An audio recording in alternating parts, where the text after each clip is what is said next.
students individually. Well, you're not going to stop,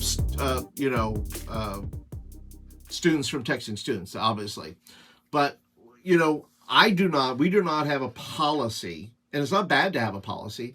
We use GroupMe, so that is basically that's a public app, where it's like a message board where I just kind of post in there.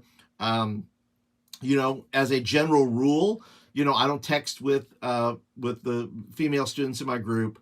If anything needs to be communicated, it'll be communicated on the public board. I'll tag somebody, ask a question. I mean, it's not like in-depth or counseling or anything like that. It's just general questions. If they have questions, then I will then send them to somebody else. I have adults in our church who I can be able to, offer their name to or something like that. So look, I think that'd probably be a good person that you probably want to ask that question to. I don't think that's something that I'm going to tackle.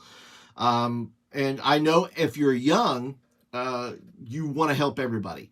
But in this day and age, you have to be able to watch those things. You have to be able to guard yourself against, and it may be totally nothing wrong. It may be completely innocent, all those things. But man, how many of those things have gone sideways for so many people? So yeah, if you want to make a church policy, or a youth group policy, and say, hey, only guys are going to text with guys and girls are going to text with girls. And then you can also say, look, as a youth pastor, listen, I'm not going to text you unless it's an absolute emergency. And if it's an emergency, I'm going to connect you with somebody.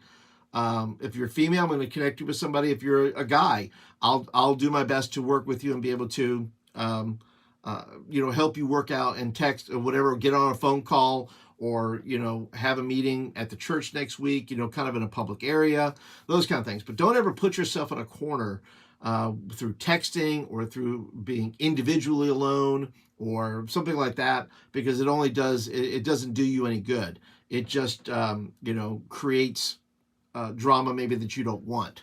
But I think that's an important thing you have to go over with your adult leaders, if you have adult leaders in your group, because sometimes they don't know or they don't understand, and they have a passion and they have a heart for these young people. But make sure, just keep it to where it's girls texting girls only, guys texting guys only, and then you being careful with whom you were texting with and trying to connect students that have deeper needs, maybe with the proper person that they need to be with, rather than yourself maybe.